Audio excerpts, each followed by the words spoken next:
ची 3 ते 7 नोव्हेंबर पर्यंत मॅरेथॉन आढावा बैठक असणार आहे। वरळी डोम मध्ये सलग 5 दिवस ही आढावा बैठक पार पडेल। पालिका निवडणुकांच्या पार्श्वभूमीवर बैठकीचं आयोजन जे आहे ते करण्यात आलेलं आहे।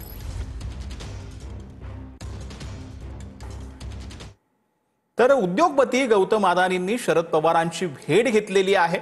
सिल्वर ओक मध्ये शरद पवारांच्या निवासस्थानी दोघांमध्ये भेट झाली आहे। भेटीचं कारण अस्पष्ट आहे। सिल्वर ओक वरून शरद पवार आणि अदानी एकत्र बाहेर निघाल्याची दृश्य जे आहेत ते आता समोर आलेली होती।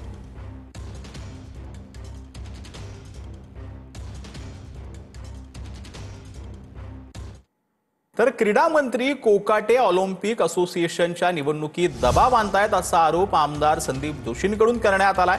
क्रीडा मंत्री कोकाटेंचा राजीनामा घ्यावा अशी मागणी संदीप जोशी यांनी मुख्यमंत्री देवेंद्र फडणवीसांना केलेली आहे। क्रीडा मंत्री हे आधी कृषी मंत्री होते। त्यांनी निष्पक्षपणे काम करणं अत्यंत अपेक्षित असताना ते या निवडणुकीमध्ये लक्ष घालतात आहे आणि ते अनेक संघटनांवर दबाव आणतात आहे की त्यांनी नामदेव शिरगावकर अथवा दुसऱ्या संपूर्ण पक्षाला मतदान करावं या पद्धतीचं ते आक्षेप म्हणजे दबाव घालतात आहे। त्याच्यावरती आमचा आक्षेप आहे आणि आम्ही माननीय मुख्यमंत्र्यांकडे मागणी करणार आहोत की अशा क्रीडा मंत्र्याला आपल्या मंत्रिमंडळातून काढलं पाहिजे। राजीनाम्याची मागणी करणं।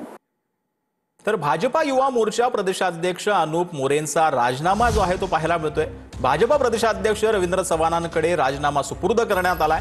गेल्या काही दिवसांपासून माझ्यावर खोटे आरोप केले जात आहेत असं अनुप मोरेंनी म्हटलेलं आहे। माझ्यामुळे पक्षाची प्रतिमा मलिन होऊ शकते असं देखील त्यांनी आपल्या पत्रामध्ये म्हटलं।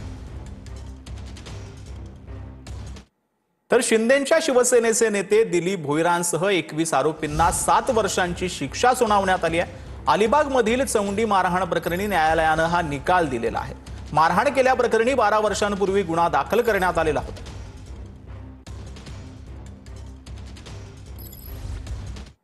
तर धावत्या रेल्वे समोर रील बनवणं एका युवकाला महागात पडलेलं आहे। रेल्वेचा धक्का लागल्यानं युवकाचा मृत्यू झालाय। तर यामध्ये एक जण जखमी झालेला आहे। बुलढाणा जिल्ह्यातील आळसाना गावाजवळील ही घटना जी आहे ती समोर आली आहे।